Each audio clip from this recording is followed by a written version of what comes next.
Isang mapagpalang araw sa inyong lahat, mga kapuso at kapanalig sa bawat kwento ng buhay.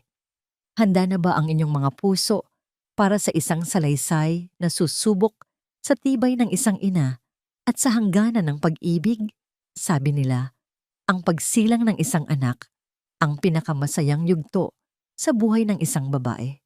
Pero paano kung ang mismong araw na yon ang siya ring magiging simula ng pinakamadilim na kabanata ng kanyang buhay? Paano kung ang kamay na dapat sana'y hahawak sa'yo sa gitna ng hirap ay siya palang bibitaw sa pinakakritikal na sandali? Halina't pakinggan natin ang kwento ni Liwayway sa unang kabanata, ang pirma sa gitna ng luha. Ang lamig ng papel na dumampi sa kanyang kumot ay tila karayom na tumusok hanggang sa kanyang kaluluwa. Idinilat ni Liwayway ang kanyang mga mata. Pilit na nilalabanan ang pagkahilong dulot ng anesthesia at ang matinding kirot na gumuguhit sa kanyang tiyan mula sa operasyon.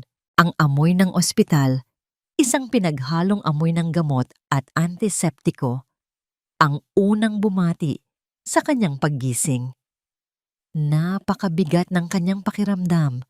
Bawat paghinga ay isang pagsubok. Ngunit ang lahat ng sakit na yon ay panandali ang naglaho nang makita niya ang lalaking nakatayo sa tabi ng kanyang kama. Si Dante, ang kanyang asawa, ang ama ng kanyang anak. Pero hindi ang pamilyar na ngiti nito ang kanyang nakita. Walang mga bulaklak, walang yakap. Tanging isang blangkong ekspresyon at isang folder na ngayon ay nakapatong sa kanyang paanan. Dante, mahinang tawag ni Liwayway. Ang kanyang boses ay garalgal at halos hindi marinig. Anong papel yan? Hindi sumagot si Dante. Tumingin ito sa bintana, sa kalangitan na kulay abo, na para bang ang tanawin sa labas ay mas mahalaga kaysa sa asawang kaharap. Ang katahimikan sa pagitan nila ay mas masakit pa kaysa sa kanyang sariwang tahi. Nasaan si baby? Tanong muli ni Liwayway. Ang pag-aalala para sa anak ay nanaig sa kanyang pagtaka. Maayos lang ba siya? Nakita mo na ba siya? Nasa incubator siya, sagot ni Dante.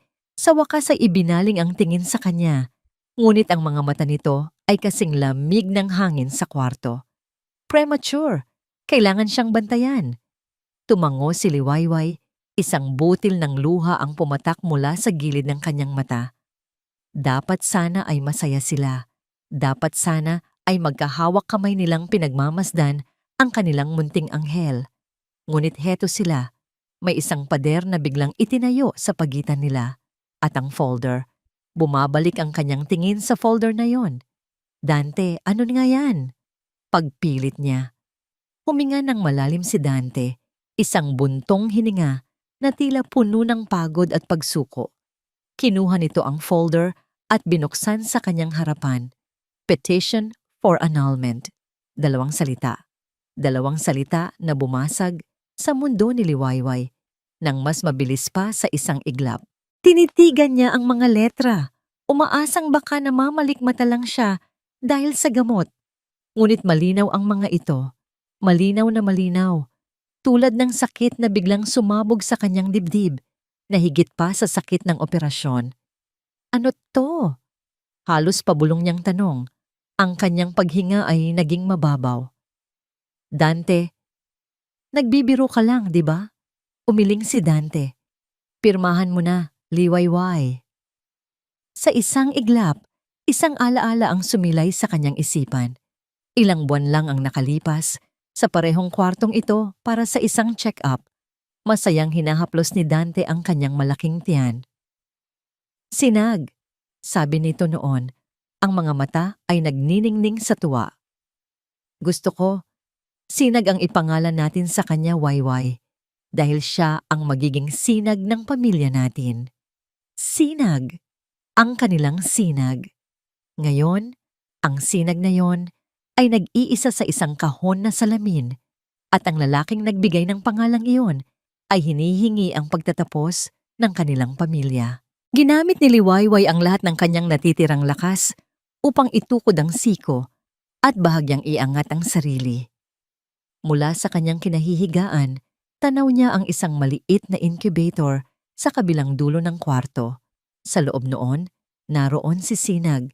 Napakaliit, napakarupok, napapalibutan ng mga tubo at wire. Ang mahinang tunog ng beep mula sa monitor ng puso nito ay tila kutsilyong paulit-ulit na itinarak sa puso niya. Bawat beep ay isang paalala na ang kanyang anak ay lumalaban para sa buhay nito. At siya, paano siya lalaban kung ang taong inaasahan niyang kasama niya sa laban na ito ay ang siyang unang sumusuko? Bakit? Tanong niya. Ang luha ay malaya nang dumadaloy sa kanyang mga pisngi. May nagawa ba akong mali? Sabihin mo sa akin, Dante, bakit? Tapusin na natin to, Liwayway. Walang emosyong sabi ni Dante. Iniiwas muli ang tingin. Ito ang pinakamabuti para sa lahat. Para sa lahat? O para lang sa kanya? Tumingin si Liwayway mula sa malamig na mukha ni Dante, pabalik sa incubator kung nasaan ang kanilang anak. Ang munting nilalang na yon, na walang kamalay-malay sa pagkawasak ng mundong dapat sana'y bubuo sa kanya. Si Sinag ang kanyang sinag, ang kanyang dahilan. Hindi siya pwedeng bumagsak. Hindi ngayon. Dahan-dahan, inabot ni Dante ang ballpen, ngunit sa halip na kunin ito, tinitigan ni Liwayway ang mga mata ng lalaking minsan niyang pinangarap na makasama habang buhay.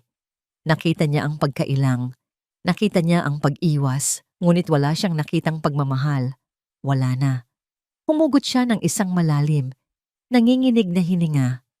Ang sakit, ang pait, ang pagtataksil. Lahat ng iyon ay kanyang isinantabi. May isang bagay na mas mahalaga. Hindi ko pipirmahan, sabi niya. Ang kanyang boses ay mahina at garalgal, ngunit buo ang determinasyon.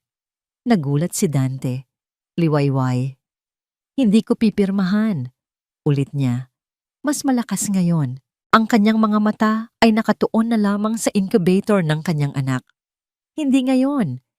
Isang mahabang sandali ang lumipas kung saan tanging ang matigas na pagbagsak ng folder sa mesang katabi ng kama ang bumasag sa katahimikan. Hindi na muling nagsalita si Dante. Walang paliwanag, walang paalam. Tinalikuran lang niya si Liwayway at naglakad palabas ng pinto. Ang bawat hakbang niya palayo ay parang yabag na dumadagan sa dibdib ni Liwayway. Hinintay niyang lumingon ito, na baka sakaling magbago ang isip, na baka isa lang itong masamang panaginip. Ngunit hindi ito lumingon. Ang pag-click ng seradura ng pinto ay isang tunog na napakalinaw at napakatining. Isang tunog na nagsara, hindi lang sa kwarto, kundi sa buong buhay na inakala ni Liwayway na bubuuin nila ng magkasama. At pagkatapos, katahimikan. Isang nakabibinging katahimikan na pinalalakas lamang ng ritmikong pagbip ng monitor ng puso ni Sinag. Ang puting pader ng silid ay tila unti-unting lumalapit. Ninanakaw ang hangin sa kanyang baga. Ang sakit ng kanyang tahi ay bumalik, mas matindi na tila nakikipag-unahan sa kirot na gumuguhit sa kanyang puso. Naiwan siyang mag-isa. Ganito pala ang pakiramdam. Ang maiwang mag-isa sa pinakamahalagang araw ng buhay mo. Niyakap niya ang kanyang sarili, ang mga braso ay nanginginig hindi dahil sa lamig ng kwarto, kundi dahil sa lamig na bumabalot sa kanyang buong pagkatao. Ang mga luhang kanina'y pinipigilan ay malaya nang bumuhos, walang tunog. Tanging mga butil lang na dumadaloy sa kanyang pisngi, nababasa ang unan. Ilang minuto o baka oras, ang lumipas na ganoon lang ang kanyang estado. Isang babaeng wasak, sa isang silid na puno ng mga pangarap na nawasak. Dahan-dahang bumukas muli ang pinto. Sa isang saglit, isang hibla ng pag-asa ang kumislap sa puso ni Liwayway. Bumalik siya. Ngunit hindi si Dante ang pumasok. Isang nurse na may malumanay na mukha at maamong mga mata ang lumapit sa kanya. Ito ang nurse na tumulong sa kanya kanina. bago dumating si Dante. Mrs. Illustre? Mahinang tawag nito. Oras na po para sa gamot ninyo. Hindi sumagot si Liwayway. Tumingin lang siya sa kisame. Lumapit ang nurse, si Diwa, base sa pangalang nakaburda sa kanyang uniforme. Hindi ito nagtanong tungkol sa kanyang pamumula ng mga mata o sa bakas ng luha sa kanyang pisngi. Sa halip, kumuha ito ng isang basong tubig at nilagyan ng straw. Inumin niyo po ito, sabi ni Diwa. Inilalapit ang baso sa kanyang bibig.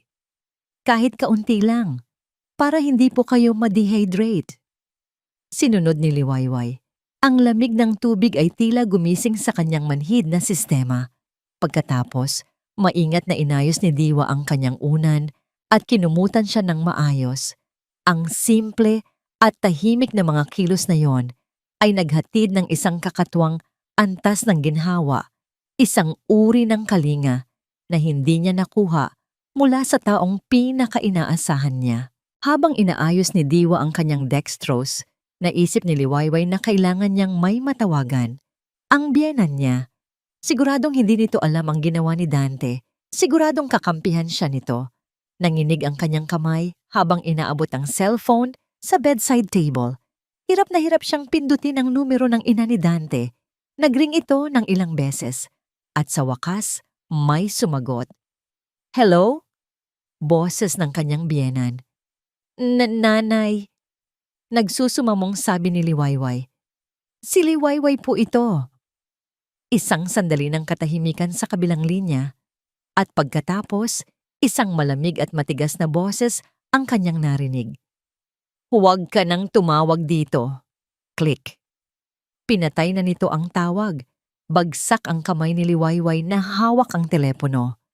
Wala na. Talagang wala na. Pati ang pamilya nito ay itinakwil na siya. Tila isang malaking alon ang humampas at inanod ang lahat ng pundasyon ng kanyang buhay. Ngunit sa gitna ng rumaragas ang alon, may isang bagay siyang nakita. Isang maliit na ilaw. Si Sinag. Ginamit niya ang lahat ng kanyang lakas. Itinukod ang mga kamay sa kama, tiniis ang matinding kirot sa kanyang tahi, at dahan-dahang ibinaba ang kanyang mga paa sa sahig.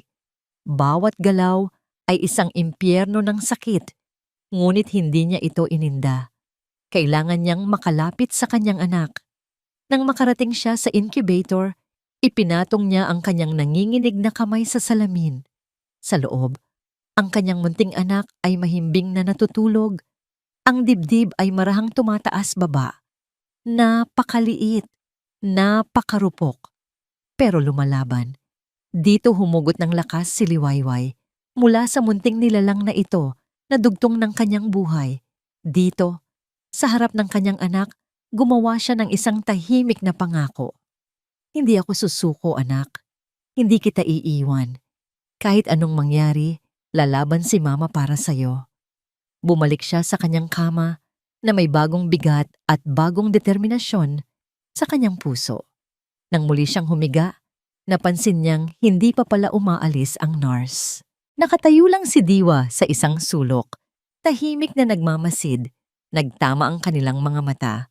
Sa mga mata ni Diwa, wala siyang nakitang paghuhusga. Tanging isang malalim na pag-unawa na hindi niya maipaliwanag. Tapos na ang shift ko, mahinang sabi ni Diwa, habang hinuhubad ang kanyang outer uniform. Ngunit hindi ito umalis. Sa halip, umupo ito sa silyang nasa tabi ng kama ni Liwayway. Bakit nandito ka pa? Nagtatakang tanong ni Liwayway. Isang maliit at malungkot na ngiti ang sumilay sa labi ni Diwa. Tumingin ito sa kanya at sa isang tinig na puno ng kahulugan, sinabi nito ang mga salitang babago sa takbo ng gabing iyon. Hindi ka nag-iisa, gaya ng iniisip mo, sabi nito. Nandito lang ako. Dumating ang araw ng paglabas nila sa ospital. Dapat sana ay isa itong masayang araw, isang pagdiriwang. Ngunit para kay Liwayway, ang sikat ng araw na tumatagos sa bintana ng kanyang silid ay tila nangungutya. Tapos na ang paghihintay. Oras na para harapin ang isang realidad na hindi niya pinili. Habang maingat na binibihisan ni Diwa si Baby Sinag ng kanyang damit pauwi, hindi mapigilan ni Liwayway na pagmasdan ang mga nangyayari sa labas ng kanyang pinto. Mula sa siwang, naririnig niya ang masayang tawanan mula sa kabilang kwarto. Isang pamilya, isang buong pamilya, isang ama na buong pagmamalaking karga-karga ang kanyang bagong silang na anak, isang lola na hindi magkamayaw sa pagkuha ng litrato, at isang ina na, kahit pagod, ay nagniningning ang mga mata sa kaligayahan. Napayuko si Liwayway at napahawak sa kanyang tiyan na may sariwa pang tahi. Isang pamilyar na kirot ang muling gumapang sa kanyang dibdib. Ganoon dapat sila. Ganoon dapat si Dante. Okay ka lang? Tanong ni Diwa.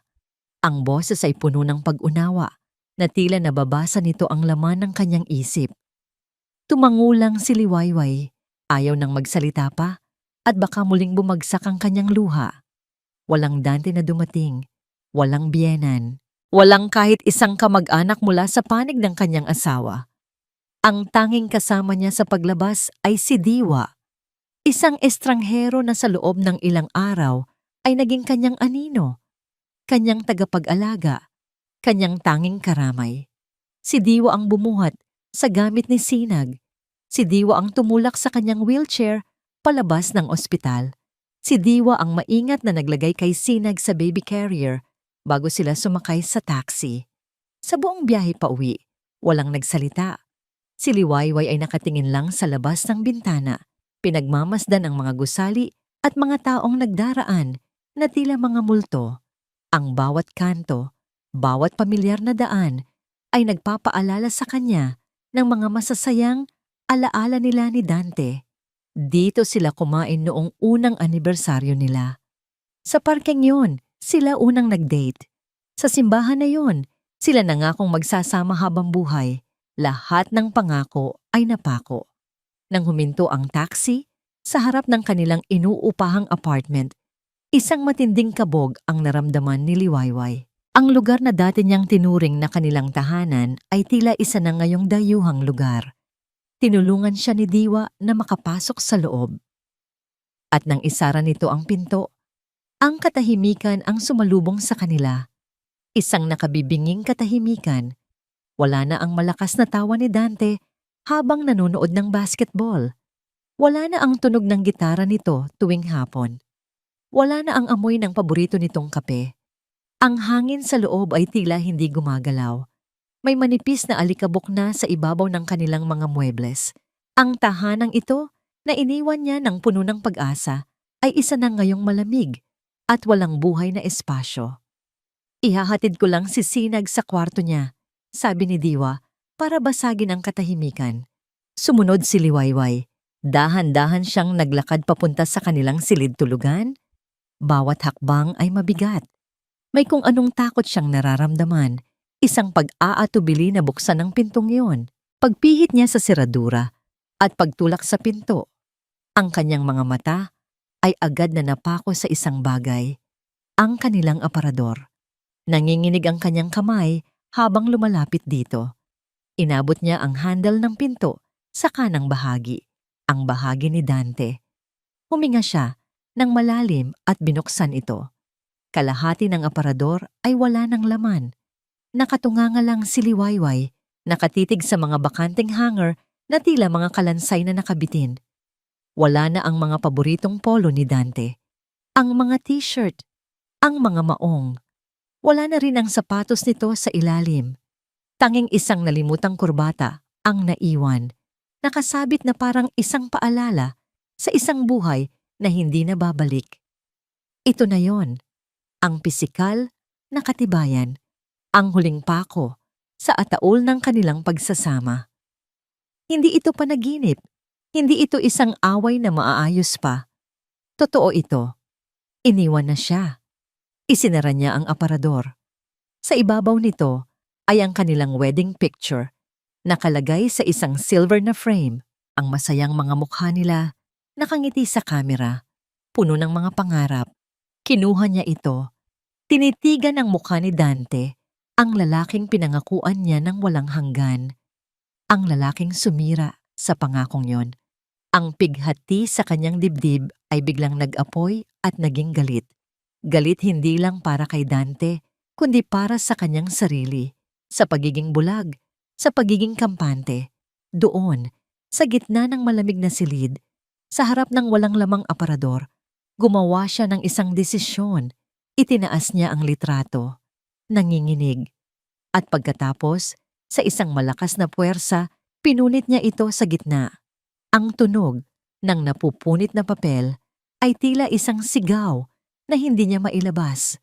Pinunit niya ito ulit at ulit, hanggang sa maging maliliit na piraso na lang ang dating masayang larawan.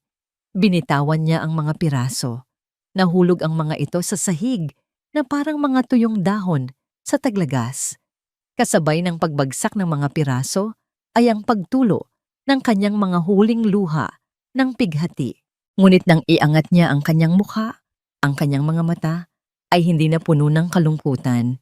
Mayroon ng apoy dito, isang determinasyon na ngayon lang niya naramdaman. Tumingin siya sa kabilang kwarto kung saan mahimbing na natutulog si Sinag. Tapos na ang pag-iyak. Ngayon na ang simula ng paglaban. Para sa'yo, anak, bulong niya sa sarili. Biglang nag-vibrate ang kanyang cellphone na nasa kanyang bulsa. Kinuha niya ito. Iniisip na, baka si Diwa lang. Ngunit isa itong text message, isang bank notification, transaction alert.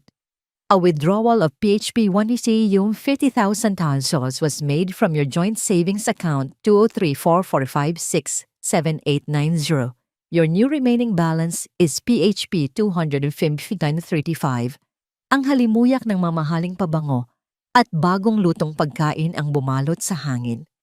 Ang malalambot na ilaw mula sa isang modernong chandelier ay nagbibigay liwanag sa isang dining table na gawa sa mahogany, kung saan ang bawat kubyertos ay kumikinang sa ilalim ng perpektong pagkakaayos. Mula sa bintanang salamin, na mula sahig hanggang kisame, tanaw ang libu-libong kumikislap na ilaw ng syudad. Isang tanawing nagkakahalaga ng milyon-milyon. Sa mundong ito, walang lugar ang sakit at kalungkutan, tanging kapangyarihan at karangyaan. More wine, Dante? Alok ni Clara Monsanto, ang kanyang boses ay malambing, ngunit may bahid ng pag-aari, na tila si Dante ay isa sa mga mamahaling bagay sa kanyang paligid. Pinilit ni Dante na ngumiti. Salamat, Clara. Kinuha niya ang kopita at marahang inikot-ikot ang pulang alak sa loob nito. Lahat sa paligid niya ay perpekto, masyadong perpekto. Ang katahimikan ay kalkulado, ang bawat galaw ay may bigat. Sa kabisera ng mesa, nakaupo ang ina ni Clara, si Mrs. Eleanor Monsanto, isang babaeng may tindig na kasing tigas ng bakal at mga matang kayang tumagos hanggang sa iyong kaluluwa. So Dante, simula ni Mrs. Monsanto, habang maingat na hinihiwa ang kanyang steak, hindi ito nag-abalang tumingin sa kanya. Kamusta na ang usapin? Maayos na ba? Naramdaman ni Dante ang pagbigat ng hangin. Ang usapin, ganoon na lamang kung ituring nila ang pagkasira ng kanyang pamilya. Isang transaksyon, isang problema na kailangang ayusin. Nakausap ko na po siya, sagot ni Dante. Pilit na pinapanatiling kalmado ang kanyang boses. Naibigay ko na ang mga papeles. And? Tanong ng matanda. Sa wakas ay itinuon ang matalim na tingin sa kanya. Pumirma na ba siya? Nagbaba ng tingin si Dante. Hindi pa po. Pero, gagawan ko po ng paraan. Isang sarkastikong tawa ang kumawala sa mga labi ni Clara. Don't worry, Mommy. Dante knows what's at stake. He's a smart man. Hinawakan ni Clara ang kamay ni Dante sa ibabaw ng mesa. Ang haplos nito ay malamig. Isang haplos ng kontrol, hindi ng pagmamahal. Hindi kumibo si Mrs. Monsanto. Ibinalik nito ang atensyon sa kanyang pagkain, ngunit ang kanyang katahimikan ay mas mabigat kaysa sa anumang salita. Isang malinaw na mensahe.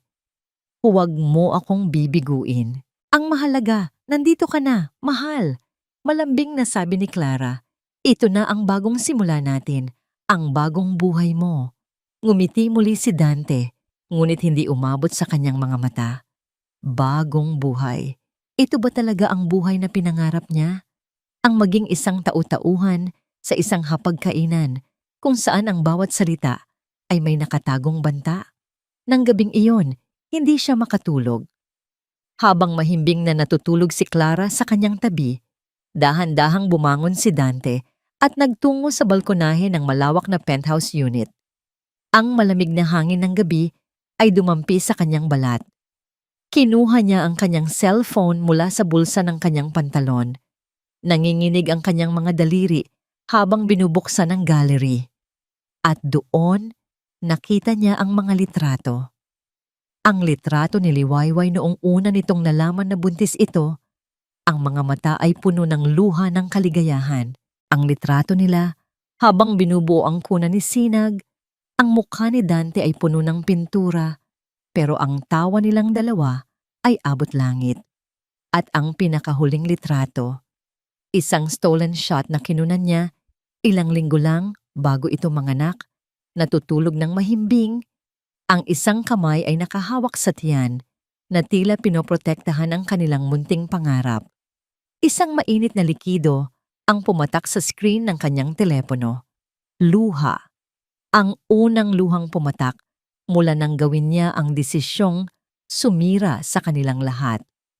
Ang bigat ng pagkakasala ay tila isang malaking bato na nakadagan sa kanyang dibdib. Naalala niya ang itsura ni Liwayway sa ospital, ang sakit, ang pagtataka, ang wasak na ekspresyon sa mga mata nito. Mga matang minsan ay tumingin sa kanya na para bang siya ang buong mundo nito. Mga matang ngayon ay tumingin sa kanya na para bang isa siyang halimaw. Wala akong pagpipilian, bulong niya sa sarili, isang kasinungalingan na paulit-ulit niyang sinasabi para lang malampasan ang bawat araw. Ngunit kahit anong pilit niya, ang katotohanan ay bumabaon na, parang tinik sa kanyang lalamunan. Ang mga utang. Ang mga gabing hindi siya makatulog dahil sa takot sa mga taong naghahabol sa kanya. Ang mga banta. Ang pakiramdam na unti-unti siyang nalulunod sa kumunoy na siya mismo ang gumawa. At dumating ang mga Monsanto. Dumating si Clara at ang kanyang ina na si Eleanor, na may isang alok na parang isang kasunduan sa demonyo, isang bagong buhay, isang posisyon bilang vice-presidente, at ang pagbayad sa lahat ng kanyang utang. Ang kailangan lang niyang gawin ay iwanan ang kanyang nakaraan. Iwanan si Liwayway, pinili niyang iligtas ang kanyang sarili. At sa pagpili na yon, isinakripisyo niya ang babaeng walang ginawa, kundi mahalin siya. Tumingin siya sa paligid ng balkonahe, ang marmol na sahig, ang mga mamahaling halaman, ang nakahihilong tanawin ng syudad. Ito na ang kanyang gintong hawla. Nakuha niya ang lahat ng material na bagay na inakala niyang magpapasaya sa kanya, ngunit ang pakiramdam niya ay masungkag pa kaysa noong nagsisimula pa lang sila ni Liwayway sa kanilang maliit na apartment. Ang kaligayahan nila noon ay totoo. Ang tawa nila ay totoo. Ang pagmamahal nila ay totoo. Ito, lahat ng ito ay isang magandang kasinungalingan. Mabilis niyang pinunasan ng kanyang luha. Hindi siya pwedeng maging mahina. Hindi dito. Ibabalik na sana niya ang cellphone sa kanyang bulsa nang bigla itong mag-vibrate ng malakas sa kanyang kamay. Isang tawag. Tumingin siya sa screen. Unknown number. Kinabahan siya. Sino ang tatawag sa kanya ng ganitong oras ng gabi? Isa ba ito sa mga dati niyang pinagkakautangan? Imposible. Bayad na silang lahat. Ayon kay Mrs. Monsanto, nag-aalangan man, sinagot niya ito. Hello? Mahina niyang sabi. Ang boses ay maingat. Katahimikan sa kabilang linya. Tanging isang mahinang static ang kanyang naririnig. Akmang ibababa na niya ang tawag nang may isang boses na nagsalita. Isang boses na malamig, walang emosyon at hindi niya makilala. Alam ko ang tungkol sa mga utang mo. Nanlamig ang buong katawan ni Dante. Ang kanyang paghinga ay tila nahinto sa kanyang lalamunan. Hindi ito isa sa mga binayaran ng mga Monsanto. Iba ito. Sa sino to? Nanginginig niyang tanong. Ang tanging sagot na nakuha niya ay ang tunog ng pagbaba ng tawag. Tuot! Tuot! Tut! Nakatayo lang si Dante sa gitna ng balkonahe, hawak ang telepono, habang ang mga ilaw ng syudad sa kanyang harapan ay tila unti-unting lumalabo. Ang pakiramdam ng kaligtasan na ipinangako sa kanya ng yaman ng mga Monsanto ay biglang naglaho na parang bula. Ang nakaraan na pilit niyang tinatakasan ay tila nakahanap ng paraan para muli siyang habulin. 215 piso at 35 sentimo. Paulit-ulit na tinitigan ni Liwayway ang mga numero sa screen ng kanyang cellphone na para bang kung tititigan niya ito, nang matagal ay magbabago ang mga ito. Ngunit hindi. Iyon na ang halaga ng natira sa buhay na pinagsaluhan nila ni Dante. Hindi pa sapat, kahit para sa isang linggong gatas ni Sinag. Ang apoy ng galit na naramdaman niya kanina ay biglang namatay at pinalitan ng isang nagyayelong takot na gumapang mula sa kanyang tiyan pataas sa kanyang lalamunan. Paano na sila? Saan sila pupulutin? Hindi pa man niya nasasagot ang sariling tanong. Isang malakas na katok sa pinto ang pumutol sa kanyang pag-iisip. Nag-aalangan siyang binuksan ito.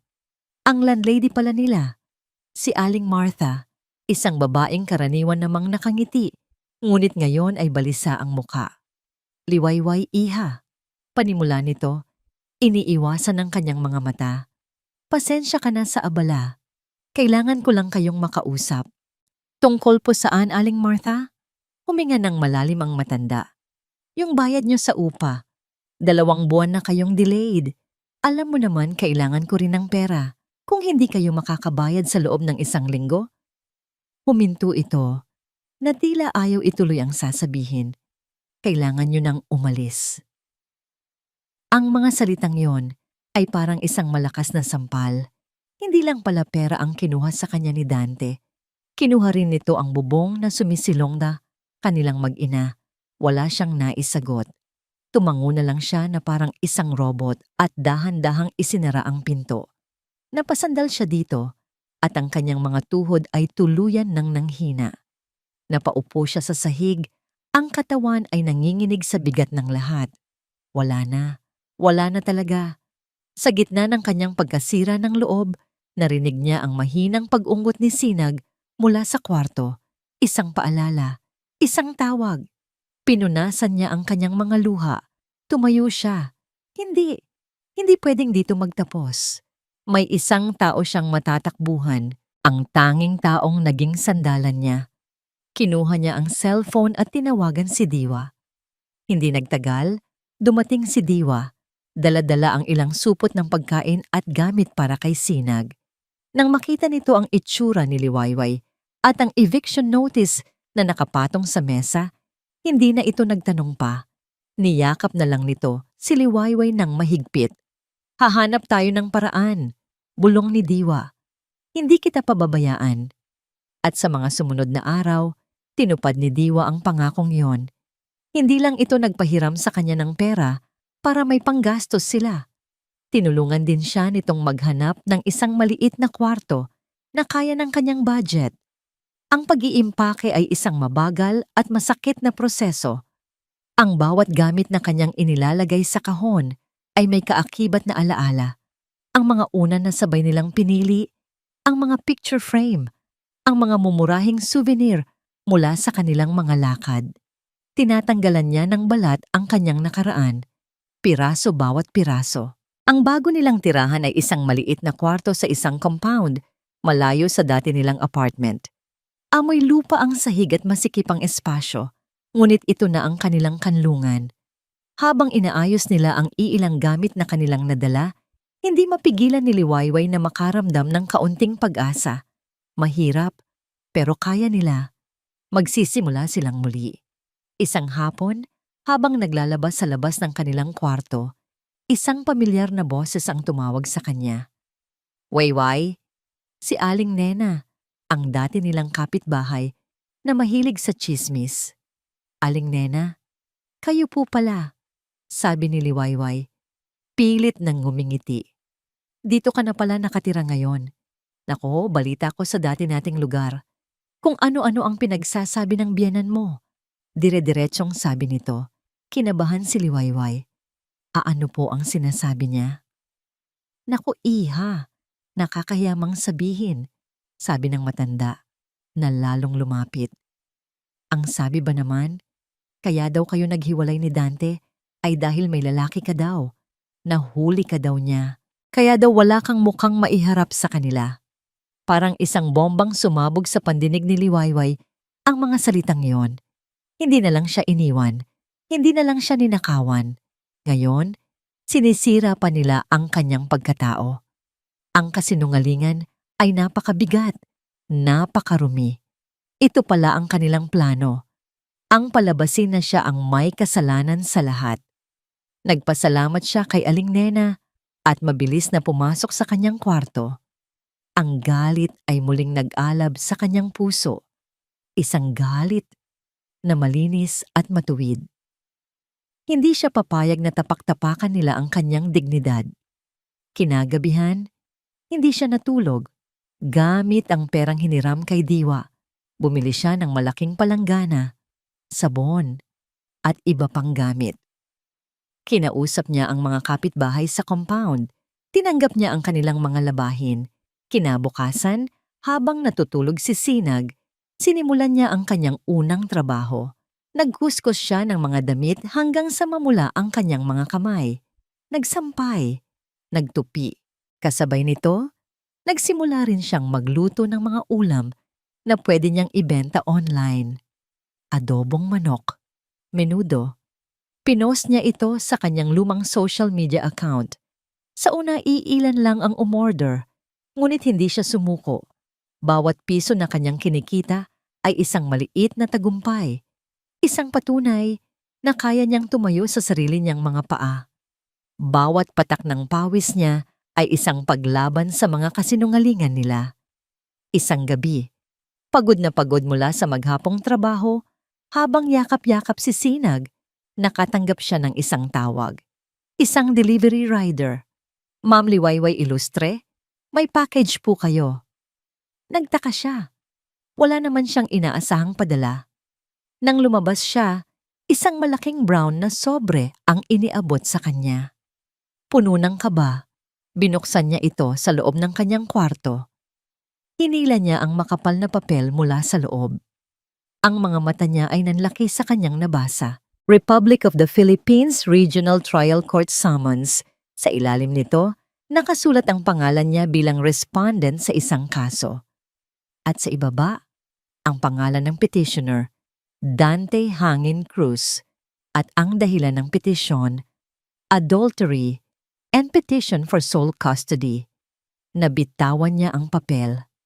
Nahulog ito sa sahig. Ang kasinungalingang kanilang ikinalat ay hindi na lang pala tsismis. Ginawa na nila itong isang sandata para kunin ang nag-iisang bagay na nagbibigay sa kanya ng lakas para mabuhay, ang kanyang anak, si Sinag. Ang papel ay tila may sariling bigat. Bawat letra na nakasulat dito ay parang tingga na humihila sa kaluluwa ni Liwayway pababa sa pinakamadilim na hukay. Adultery, sole custody. Hindi maari. Yayakapin sana niya si Sinag, ngunit ang kanyang mga braso ay tila nawalan ng lakas. Ang kanyang mga binti ay bumigay. Muli, napaluhod siya sa malamig na sahig. Ang summons ay nakakalat sa kanyang harapan na parang isang hatol ng kamatayan. Humahagulgol siya. Isang hagulgol na walang tunog na nagmumula sa kaibuturan ng kanyang baga. Ngunit walang boses na lumalabas. Ang kanyang paghinga ay nagiging pira-piraso. Ang maliit na kwarto ay tila umiikot. Ito na ba yun? Ito na ba ang katapusan? Paano siya lalaban? Isa lang siyang babaeng naglalabada para may maipakain sa anak niya. Paano siya lalaban sa kapangyarihan ng mga Monsanto? Sa pera ni Dante? Gagawa sila ng mga ebidensya, gagawa sila ng mga kasinungalingan, at maniniwala ang lahat sa kanila, at kukunin nila si Sinag. Ang isiping iyon ang tuluyang bumasag sa kanya.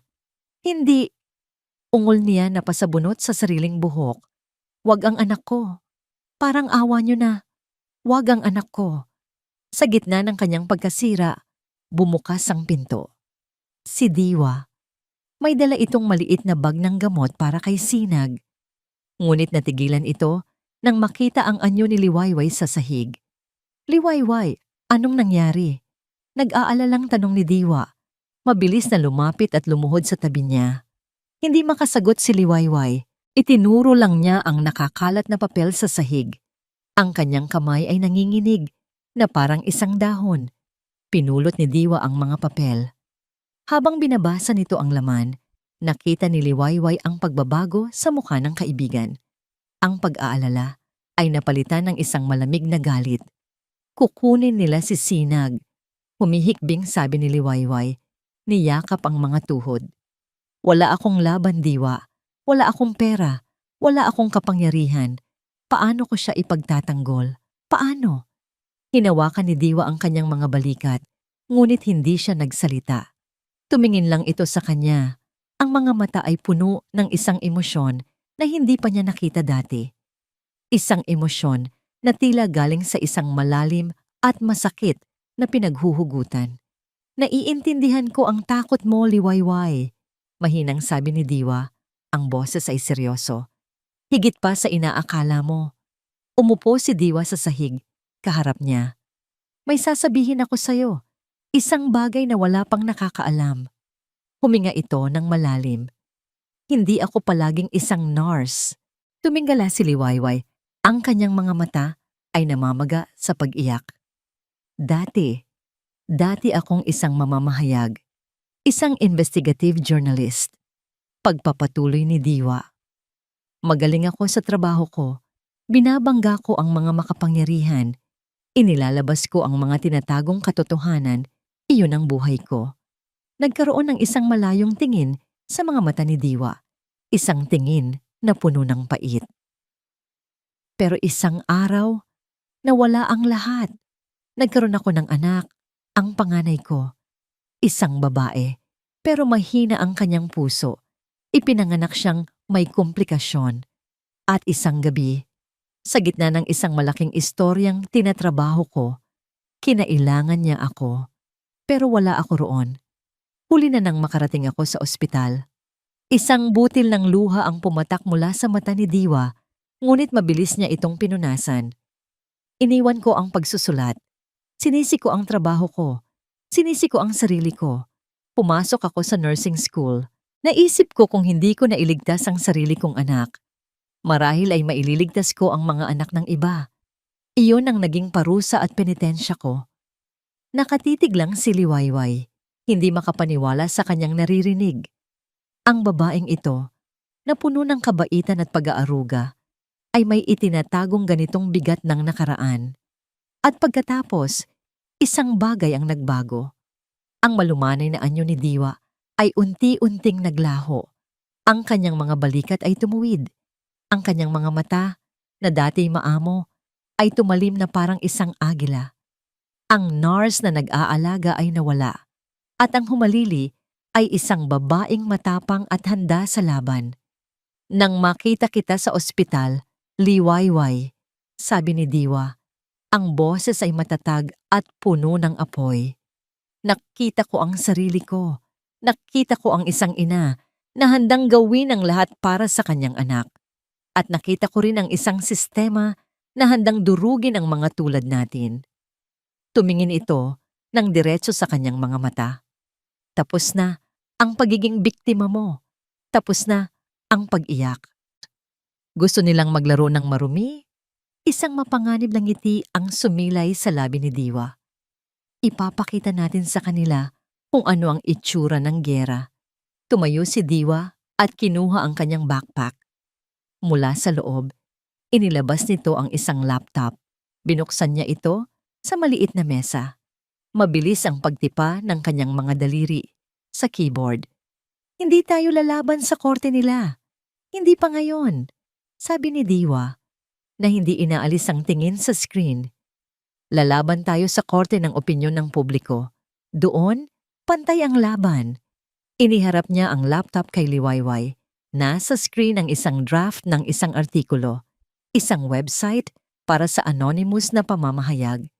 At ang pamagat nito ay nakasulat sa malalaking letra.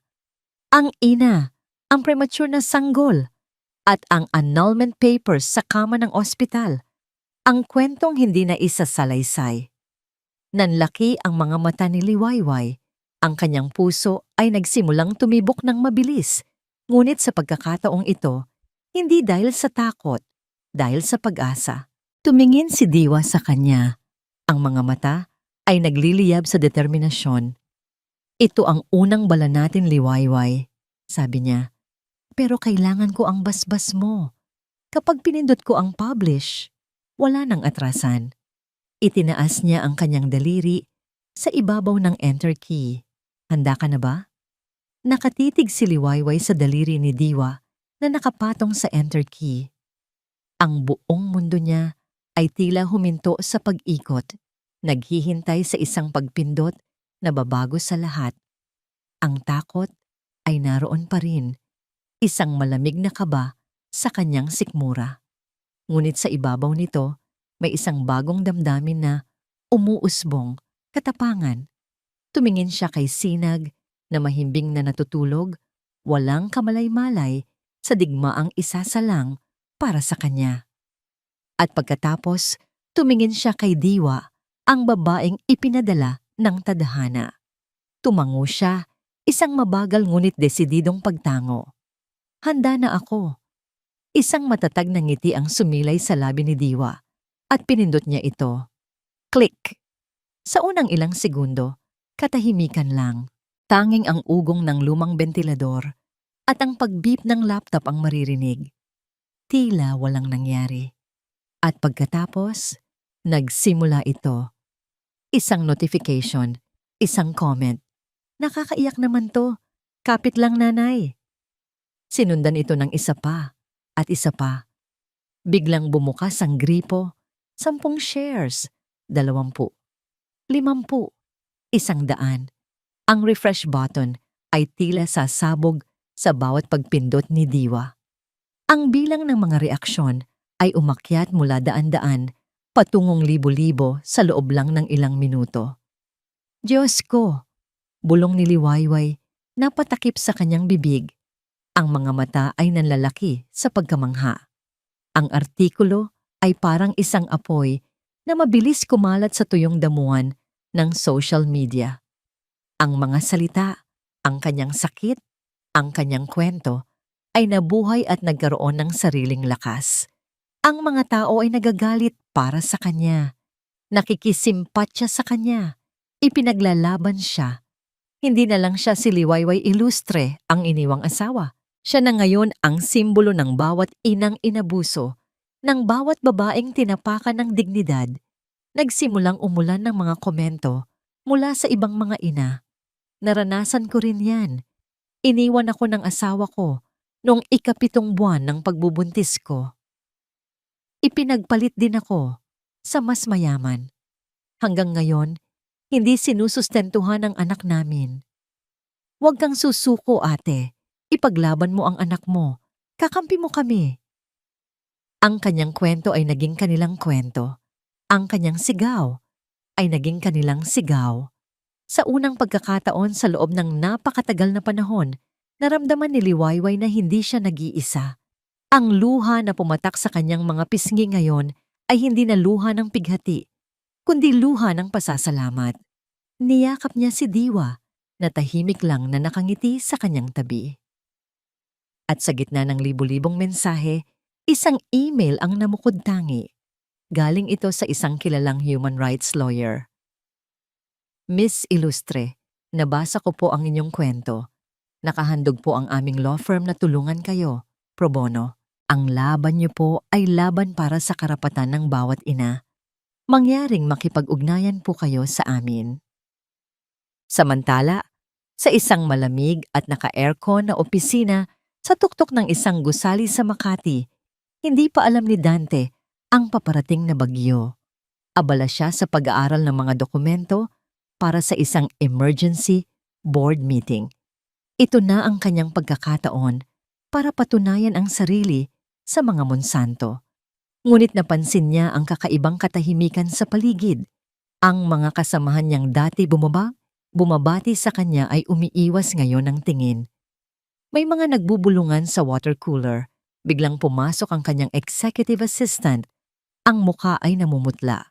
"Sir Dante, tinatawag po kayo sa boardroom. Ngayon na po." Nagtaka si Dante. Isang oras pa bago ang nakatakdang pulong. Pagpasok niya sa boardroom, lahat ng miyembro ng board ay nandoon. Kasama si Mrs. Eleanor Monsanto na nakaupo sa kabisera. Ang mukha ay kasing tigas ng bato. Lahat sila ay nakatingin sa kanya. Hindi nang may paggalang, kundi nang may pagkasuklam. "May problema po ba?" tanong niya. Walang sumagot. Itinuro lang ni Mrs.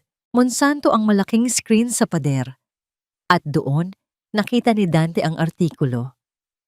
Ang kanyang pangalan, ang pangalan ng mga Monsanto, ang lahat ng detalye ng kanyang pagtataksil, nakalathala para mabasa ng buong mundo. Nanlamig ang kanyang mga kamay. Ang dugo sa kanyang mukha ay tila hinigop, parang gumuho ang sahig na kanyang kinatatayuan. Pagbalik niya sa kanyang opisina, tumatawag ang kanyang cellphone, si Clara. "Dante!" Isang sigaw ang sumalubong sa kanya, hindi na malambing, kundi puno ng pagkasindak. "Anong ginawa mo? Bakit mo hinayaang mangyari to? Sabi mo aayusin mo. Ang pangalan ng pamilya ko, Dante. Dinudumihan mo." "Hindi ko alam, Clara, hindi ko. Wala akong pakialam kung hindi mo alam. Ayusin mo to. Kung hindi, sisiguraduhin kong pagsisisihan mo ang araw na nakilala mo ako." Click!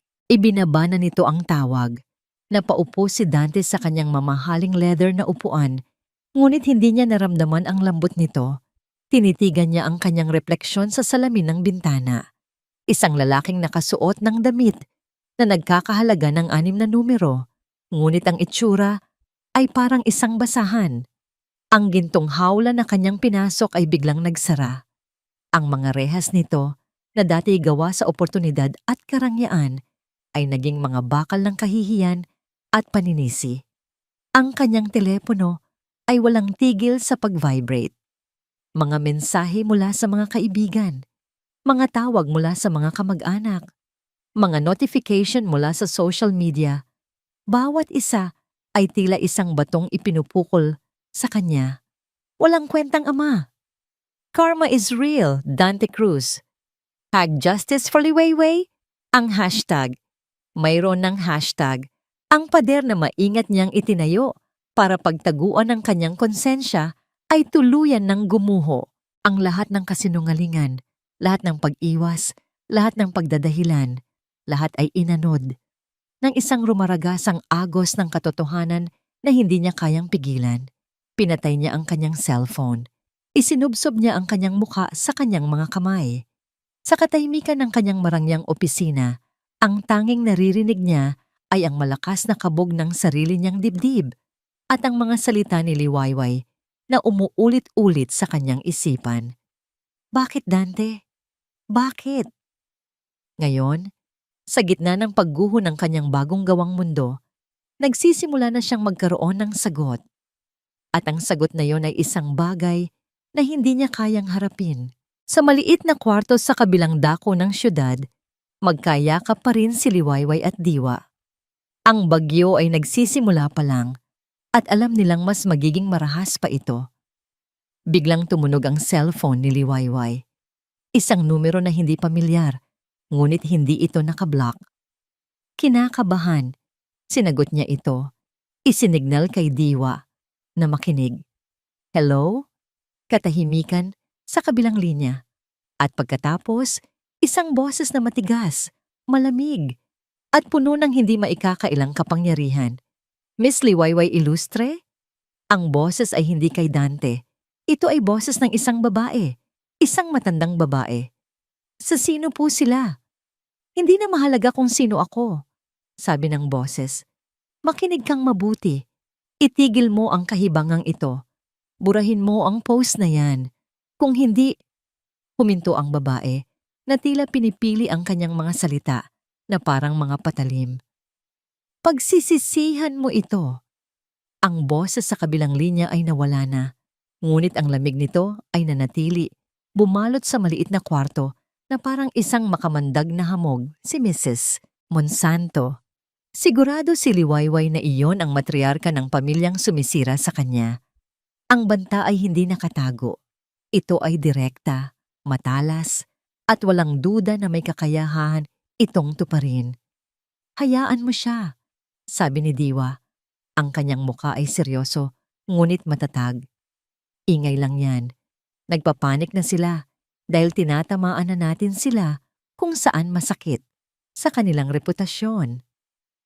Sa mga sumunod na araw, kumapit si Liwayway sa mga salitang iyon. Ang suporta online ay patuloy na bumuhos. Ang abogado, si Atty. Lorna Quintanar, ay agad siyang tinawagan para sa isang pulong.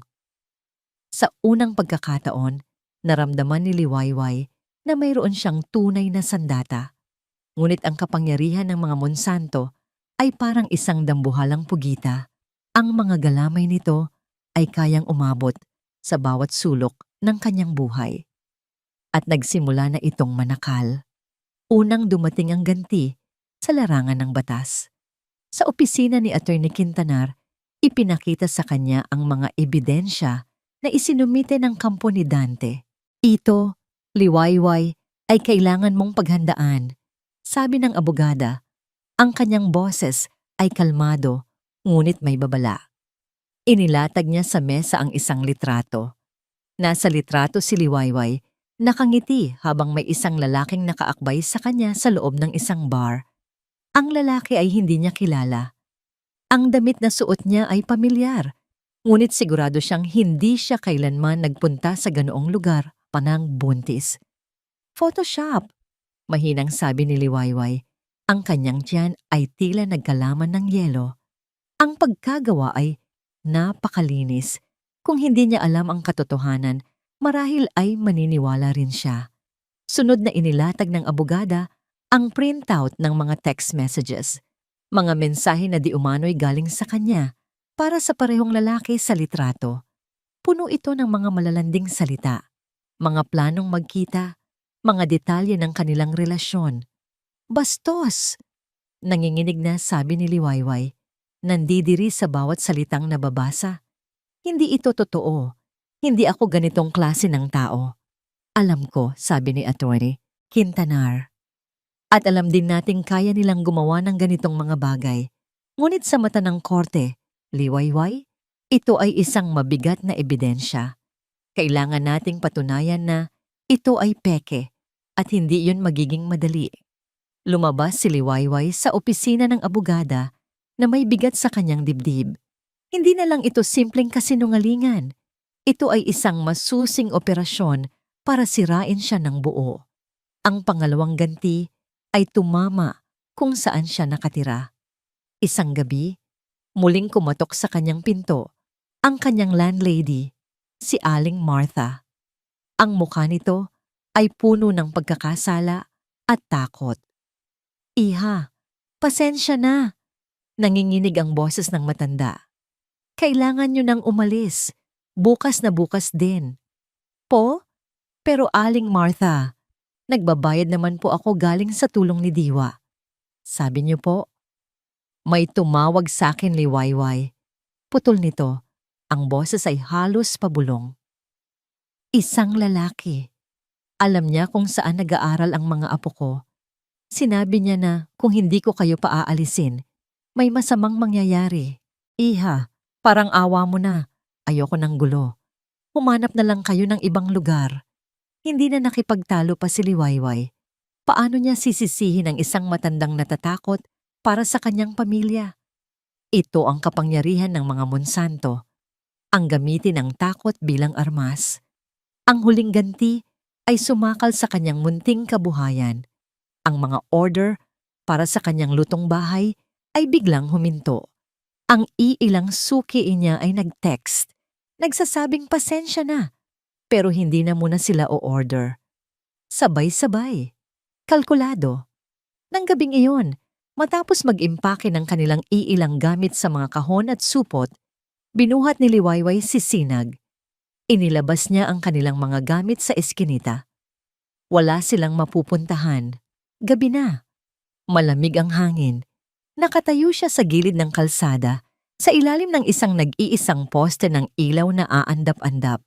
Yakap-yakap niya ang kanyang anak, habang ang ingay ng mga sasakyan at ang busina ng mga jeep ay tila nangungutya sa kanyang kalagayan. Ang bigat ng pagod, gutom, at kawalan ng pag-asa ay halos magpabuwal sa kanya.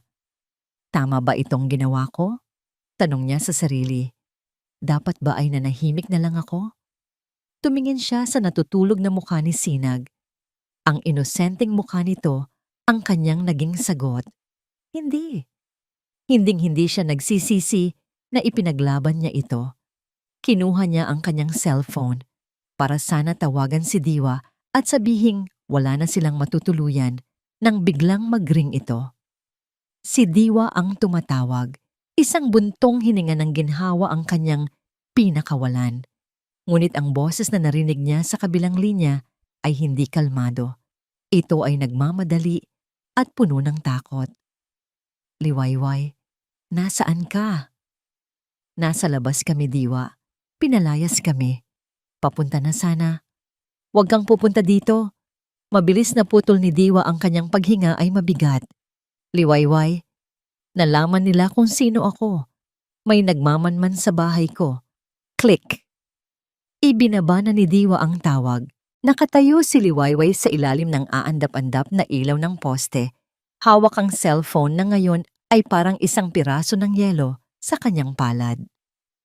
Ang ingay ng syudad sa paligid niya, ang mga busina, ang sigawan, ang malayong sirena, ay tila humina at naging isang malayong ugong. Ang huling pader na kanyang sinasandalan ay gumuho na rin. Si Diwa, ang kanyang matapang na kaibigan, ang kanyang tanging pag-asa, nasa panganib na rin. At dahil sa kanya, isang nakakakilabot na pakiramdam ng pag-iisa ang bumalot sa kanya, mas malamig pa kaysa sa hangin ng gabi. Binuhat niya ang mga bag ng kanilang gamit. Ang bigat ng mga ito ay walang-wala kumpara sa bigat na pumipiga sa kanyang puso. Nagsimula siyang maglakad. Walang tiyak na patutunguhan. Tanging ang layuning makalayo sa lugar na yon, makahanap ng anumang temporaryong masisilungan.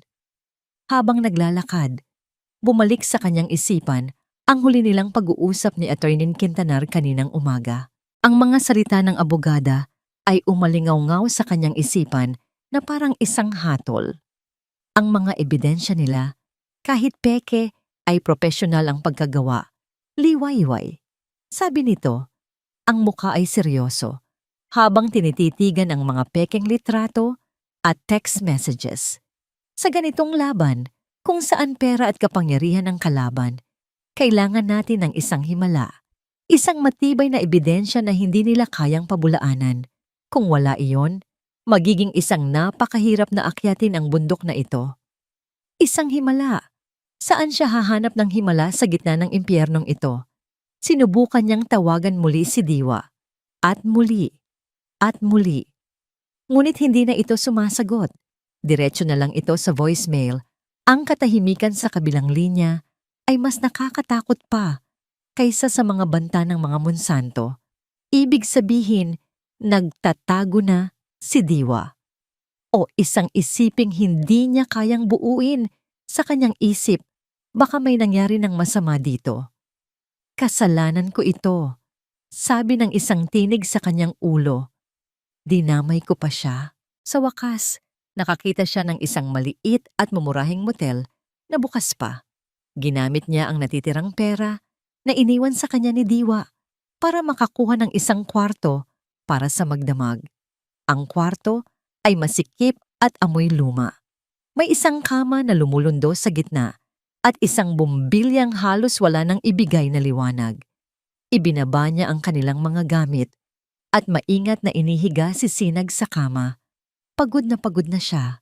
Pagod na ang kanyang katawan. Pagod na ang kanyang isip. Pagod na ang kanyang kaluluwa.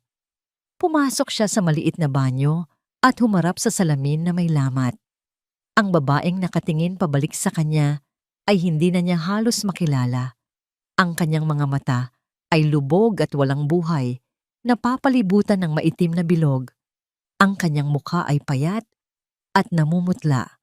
Ang kanyang buhok ay magulo. Ito ba ang itsura ng isang mandirigma? Mukha siyang talunan.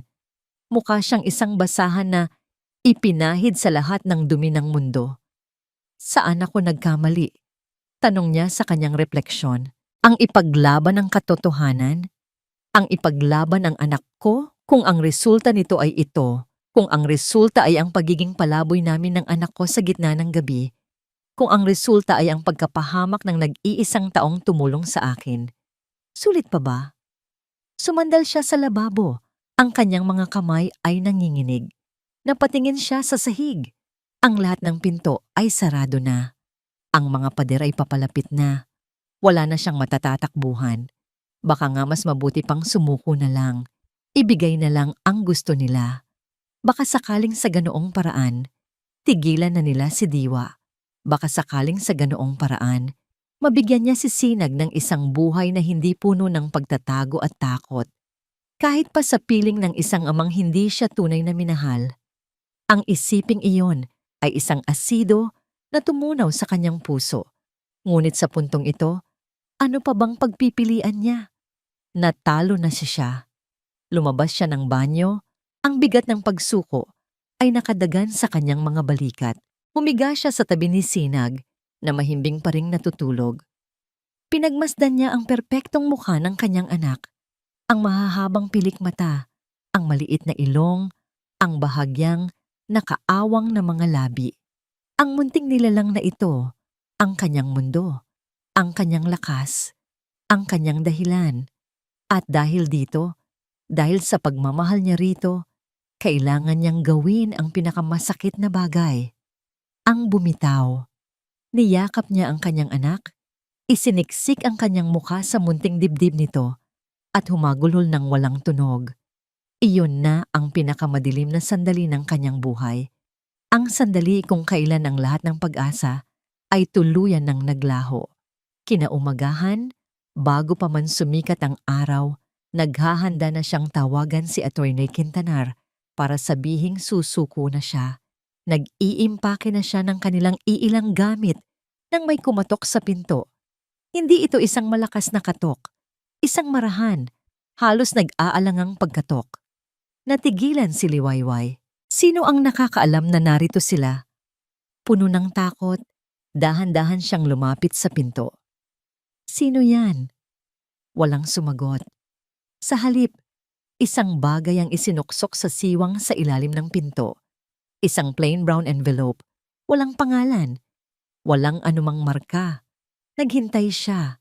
Narinig niya ang mahihinang yabag na papalayo hanggang sa tuluyan na itong maglaho. Nanginginig ang mga kamay. Pinulot niya ang sobre. Magaan ito. Nang buksan niya, ang laman ay hindi pera o isang sulat na may panibagong banta. Isang maliit, itim na USB flash drive. Hawak-hawak niya ang munting bagay na yon. Ano ito? Isang patibong? Isang laro ng mga Monsanto? O isang himala? Ang himalang hinihingi ni Atty. Quintanar. Ang courtroom ay malamig at tahimik. Isang uri ng katahimikan na mas mabigat kaysa sa pinakamalakas na sigaw. Bawat ubo, bawat paglipat ng papel, bawat pag-aayos ng upo ay umiyesyo sa loob ng malawak na silid. Nakaupo si Liwayway sa tabi ni Atty. Quintanar. Ang kanyang mga kamay ay magkayakap sa kanyang kandungan para pigilan ang panginginig. Sa kabilang panig ng silid, nakaupo si Dante sa pagitan ng kanyang abogado at ni Clara Monsanto. Si Dante ay nakayuko, hindi makatingin ng diretso. Si Clara naman ay puno ng kumpiyansa, ang mga labi ay may bahagyang ngisi na tila nagsasabing tapos na ang laban bago pa man ito magsimula. Sa likuran nila, naroon si Mrs. Monsanto.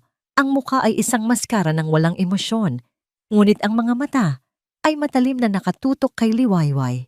All rise! Anunsyo ng bailiff. Pumasok ang hukom at nagsimula na ang paglilitis. Ang abogado ni Dante ay isang batikang manananggol na magaling magsalita. Isa-isa niyang inilatag ang kanilang mga ebidensya. Ang mga pekeng litrato ay ipinakita sa isang malaking screen na pinalaki para makita ng lahat. Ang mga pekeng text messages ay binasa ng malakas. Ang bawat salita ay isang dagok sa dignidad ni Liwayway. Habang nagsasalita ang abogado, nararamdaman ni Liwayway ang mga tingin ng mga tao sa courtroom. Ang mga mapanghusgang tingin, ramdam niya ang kanilang pag-aalinlangan. Kahit ang hukom ay seryosong nakikinig, ang mukha ay nagpapakita ng bigat ng mga akusasyon. Nang si Liwayway na ang tinawag para tumestigo, naramdaman niya ang panunuyo ng kanyang lalamunan. Ngunit nang maupo siya sa witness stand, isang bagay ang nagbigay sa kanya ng lakas. Hinawakan niya ang kanyang kwintas, isang mumurahing kwintas na may maliit na locket. Sa loob nito, isang napakaliit na hibla ng buhok ni Sinag. Miss Illustre, simula ng abogado ni Dante, ang boses ay puno ng pilit na simpatsya. Totoo po ba na sa loob ng inyong pagsasama, madalas kayong nag-aaway ni Mr. Cruz dahil sa inyong pagiging magastos? Hindi po totoo yan, sagot ni Liwayway, pilit na pinapanatiling matatag ang kanyang boses. Totoo po ba na meron kayong mga kaibigang lalaki na madalas niyong kinikita nang hindi alam ng inyong asawa? Hindi po totoo yan. Ang bawat tanong ay isang patibong, isang tusong paraan para palabasin siyang masamang asawa at sinungaling. Ngunit sumagot siya nang may katatagan, kumakapit sa katotohanan. Pagkatapos, ang kanyang sariling abogada, si Atty. Quintanar, na ang nagtanong. Pinabulaanan nila ang bawat akusasyon. Ngunit alam nila pareho, salita laban sa ebidensya. At sa korte, mas madalas, ang nakikita ang pinaniniwalaan. Dumating na ang huling bahagi, ang final argument. Tumayo ang abogado ni Dante, puno ng kumpiyansa. Your Honor, ang ebidensya ay malinaw. Ang aking kliyente, si Mr. Dante Cruz, ay isang biktima ng isang mapanlinlang na asawa. Ang tanging hangad niya ngayon ay ang kapakanan ng kanyang anak. Isang batang nararapat lumaki sa isang tahanang may moralidad at katatagan. Hinihiling po namin sa korteng ito na ibigay ang sole custody kay Mr. Cruz. Habang nagsasalita ang abogado, tinitigan ni Liwayway si Dante. Sa isang iglap, nagtama ang kanilang mga mata. Nakita niya rito ang pagkakasala, ang hiya. Ngunit mabilis itong nag-iwas ng tingin. Isang duwag. Hanggang sa huli, isang duwag. Nang si Atty. Quintanar na ang tatayo. Hinawakan ni Liwayway ang braso nito. Bumulong siya. Mayroon po akong isang bagay. Nagulat ang abogada, ngunit nakita nito ang determinasyon sa mga mata ni Liwayway. Tumango ito. Your Honor, sabi ni Atty. Quintanar, bago po kami magtapos, mayroon pong isang huling ebidensya ang aking kliyente na nais niyang isumite sa korteng ito. Nagkaroon ng bulungan sa courtroom. Nagtaas ng kilay ang hukom. Ano ito, counsel? Isang audio recording, Your Honor. Ang kumpiyansa sa mukha ni Clara at ng kanyang ina ay bahagyang nayanig. Tumingin sila kay Dante na biglang namutla na parang papel. Gulong-gulo ang isip ni Liwayway nang ibigay niya ang USB kay Atty. Quintanar kaninang umaga. Hindi nila alam kung ano ang laman nito.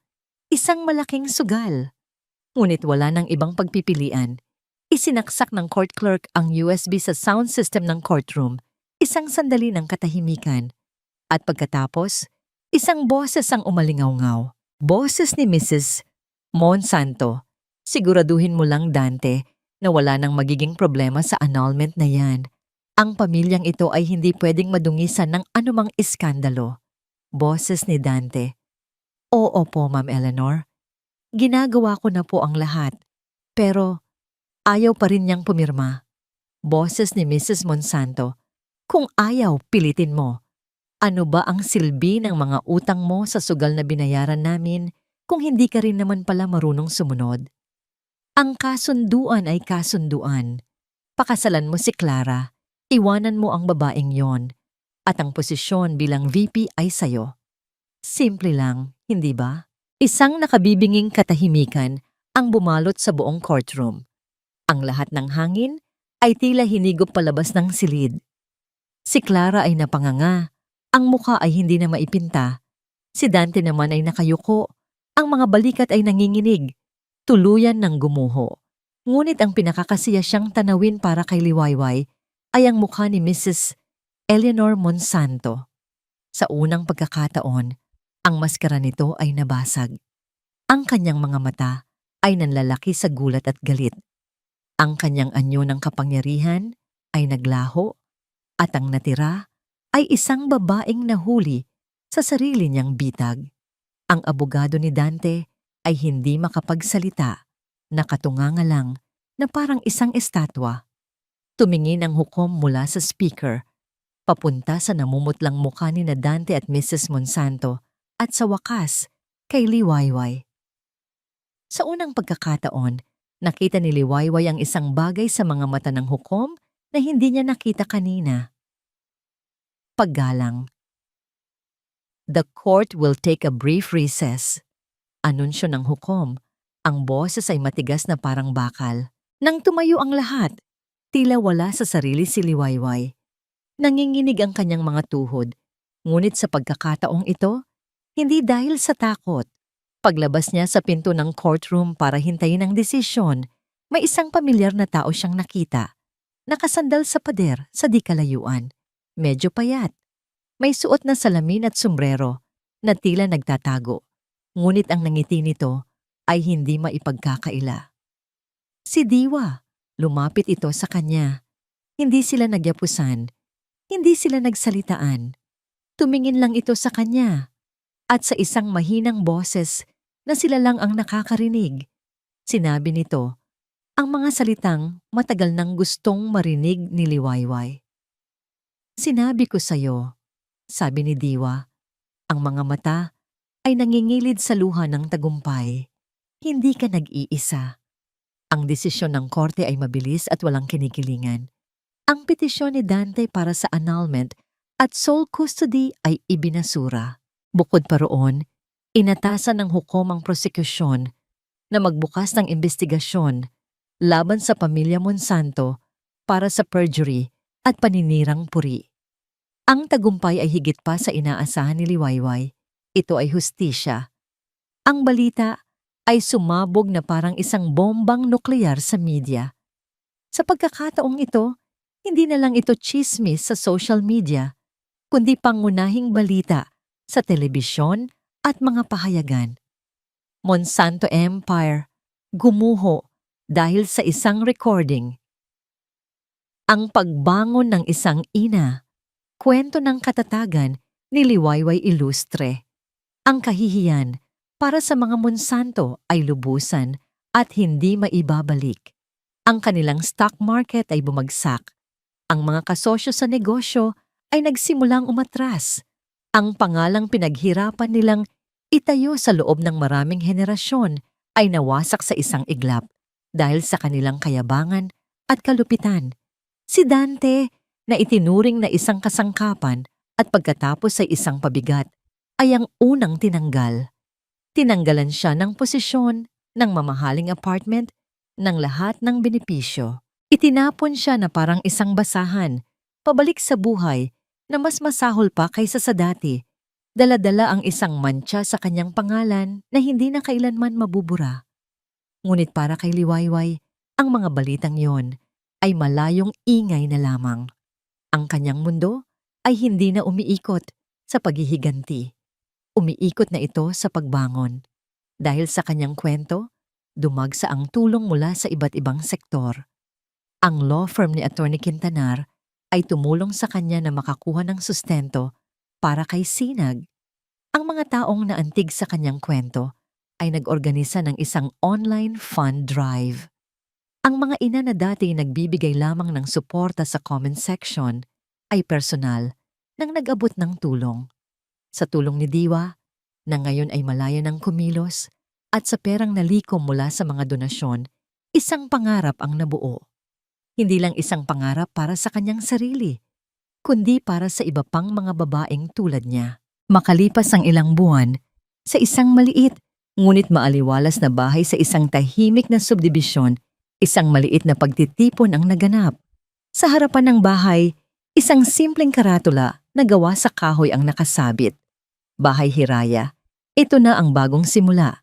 Isang halfway house, isang support center, at isang kanlungan para sa mga single mother na nawalan ng tirahan at pinagkaitan ng tulong.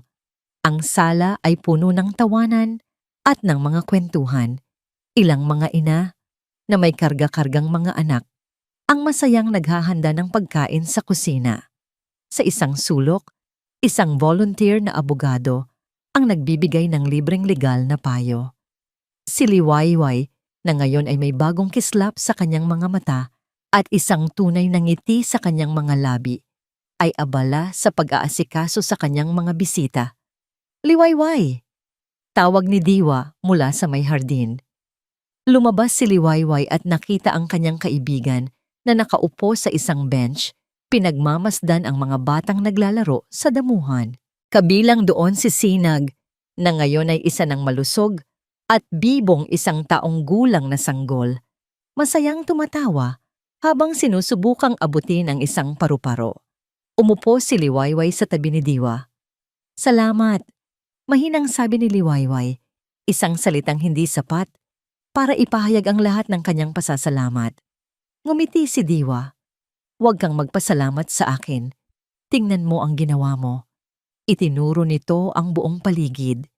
Ang mga ngiti, ang pag-asa, ang bagong buhay na nabuo mula sa mga abo ng nakaraan. Ikaw ang gumawa nito, Wayway. Ang katatagan mo. Pinalaya mo hindi lang ang sarili mo, kundi pati na rin ako. Mula nang matapos ang kaso, unti-unting bumalik si Diwa sa kanyang unang pag-ibig, ang pagsusulat. Ngayon, nagtatrabaho na siya sa isang NGO bilang isang manunulat. Ginagamit ang kanyang talento para isalaysay ang mga kwento ng mga kababaihang nangangailangan ng tulong. Niyakap ni Liwayway ang kanyang kaibigan. Sa wakas, naramdaman niya ang kapayapaan. Ang mga sugat ay naroon pa rin, ngunit hindi na ito masakit. Ang mga ito ay mga marka na lamang ng mga laban na kanyang napagtagumpayan. Mama! Tawag ni Sinag na tumatakbo papalapit sa kanya. Ang mga maliliit na braso ay nakaunat. Binuhat siya ni Liwayway at niyakap ng mahigpit. Hinalikan niya ang mabangong buhok nito. Ito ang kanyang mundo. Ito ang kanyang tagumpay. Ito ang kanyang hiraya. Ang bunga ng lahat ng kanyang pangarap at paghihirap. Masaya siyang nakikipaglaro sa kanyang anak nang may isang anino ang tumabon sa kanila. Dahan-dahan siyang lumingon. Nakatayo sa gate ng bahay Hiraya, ilang metro ang layo, ay isang lalaki. Payat. Magulo ang buhok. Ang dating mamahaling damit ay napalitan na ng isang kupas na t-shirt. Ang dating kayabangan sa kanyang mga mata ay wala na. At ang natira na lang ay isang malalim at nakakaawang kalungkutan. Si Dante. Ang kanyang puso ay bahagyang kumabog, hindi dahil sa pag-ibig, kundi dahil sa gulat. Pagkatapos ng lahat, heto siya.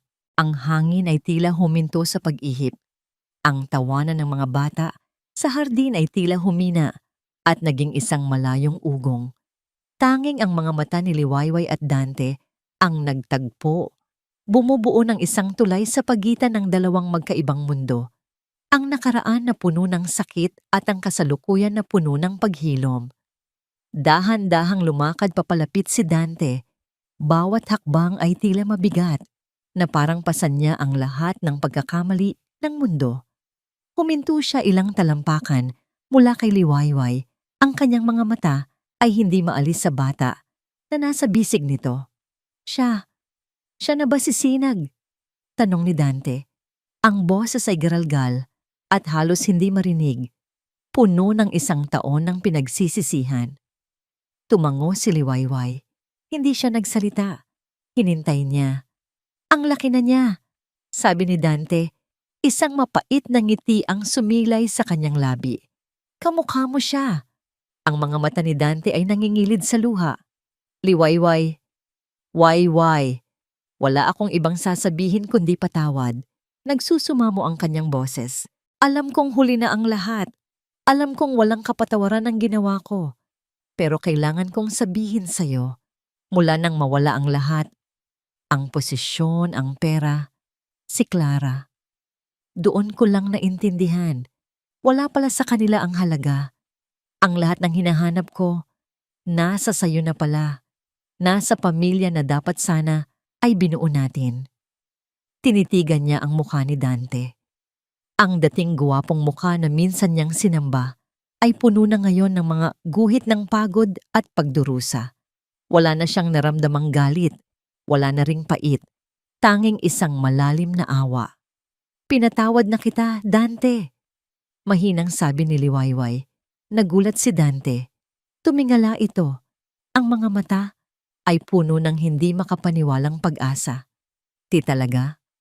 Oo, sabi ni Liwayway. Ang kanyang boses ay kalmado at matatag. Pinatawad na kita. Hindi para sa'yo, kundi para sa akin. Para sa kapayapaan ng puso ko, hindi ko kayang buhatin ang bigat ng galit habang buhay. Kailangan kong maging malaya. Isang butil ng luha ang pumatak mula sa mata ni Dante. Kung ganoon, Wayway, pwede ba? Pwede pa ba tayong magsimula ulit? Para kay Sinag, para sa pamilya natin. Magbabago ako. Ipinapangako ko. Ito na ang tanong na minsan ay pinangarap niyang marinig. Ngunit iyon ay noon. Ang Liwayway na kaharap ni Dante ngayon ay iba na. Umiling si Liwayway, isang mabagal at malumanay na pag-iling. Salamat sa pagpunta mo rito, Dante, sabi niya. Pinapakita nito na may natitira pa ring kabutihan sa puso mo. At balang araw, kapag handa na si Sinag, ipapakilala kita sa kanya bilang ama niya. Karapatan niyang makilala ka. Huminga siya ng malalim. Hinahaplos ang likod ng kanyang anak. Pero ang landas natin ay magkaiba na. Ang pinto sa nakaraan ay naisara ko na. Itinuro niya ang bahay sa kanyang likuran, ang bahay Hiraya, kung saan ang ibang mga ina ay nakatingin sa kanila, handang sumuporta. Ito na ang pamilya ko ngayon. Ito na ang buhay ko. Tumingin siya ng diretso sa mga mata ni Dante, hindi na bilang isang asawang sinaktan, kundi bilang isang babaeng buo na, at hindi na nangangailangan ng sinuman para kumpletuhin siya. Sumikat na ang bagong umaga sa buhay ko, Dante, at ang araw ko ay si Sinag. Walang salitang namutawi sa bibig ni Dante. Tumango na lang siya, isang tango ng pagtanggap sa isang katotohanang hindi na niya mababago. Nakita niya sa mga mata ni Liwayway ang isang kapayapaan at kaligayahan na hindi na niya kayang ibigay dahil hindi na ito nakadepende sa kanya. Tumalikod si Dante at dahan-dahang naglakad palayo. Bawat hakbang ay papalayo sa pamilyang sinayang niya. Si Liwayway naman ay tumalikod din at naglakad pabalik sa init at liwanag ng bahay Hiraya. Sinalubong siya ni Sinag ng isang mahigpit na yakap sa kanyang leeg. Habang ang papalubog na araw ay nagbibigay ng isang ginintuang sinag sa kanilang dalawa, alam ni Liwayway sa kanyang puso na ang lahat ay nasa tamang lugar. Ang kanyang kwento ay hindi tungkol sa isang pag-ibig na nawala, kundi tungkol sa isang pag-ibig na natagpuan, ang walang hanggan at walang katumbas na pag-ibig ng isang ina para sa kanyang anak. Ang pag-ibig na nagbigay sa kanya ng lakas para hanapin ang sarili niyang Liwayway.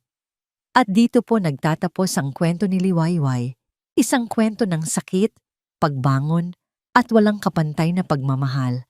Ang pinakamahalagang aral na iniiwan sa atin ng kanyang paglalakbay ay ito. Ang tunay na lakas ay hindi nasusukat sa hindi pagbagsak, kundi sa paulit-ulit na pagtayo sa kabila ng bawat pagkadapa. At sa puso ng bawat pagbangon na yon, madalas, ang nagsisilbing ilaw ay ang dalisay na pag-ibig, lalo na ang pag-ibig ng isang ina na kayang hamakin ang lahat para sa kanyang anak. Ang kapatawaran ay isang regalong ibinibigay natin sa ating sarili, at ang tunay na kaligayahan ay natatagpuan hindi sa pagbabalik sa nakaraan, kundi sa matapang na pagyakap sa isang bagong umaga. Maraming salamat po sa inyong walang sawang pagsubaybay at pakikinig sa kwento ni Liwayway. Lubos po naming pinahahalagahan ang bawat minuto na inyong inilaan. Naway mayroon kayong napulot na inspirasyon at aral. Ano po ang masasabi ninyo sa kwentong ito? At anong uri naman ng mga kwento ang gusto ninyong marinig sa susunod? Huwag po kayong mag-atubiling i-comment sa ibaba. Ang inyong mga opinyon ay napakahalaga po sa amin. Hindi dito nagtatapos ang ating paglalakbay. Marami pa pong kwentong kasing ganda at mas puno ng aral dito sa aming channel. Kung nagustuhan nyo ang kwentong ito, i-like, i-share sa pamilya at mga kaibigan. At mag-subscribe na rin para lagi kayong updated sa mga susunod pa naming kwento. I-click nyo ang notification bell para kayo ang unang makarinig kapag may bago kaming upload. Pagpalain po kayo ng Panginoon, kayo at ang inyong buong pamilya. Hanggang sa muli.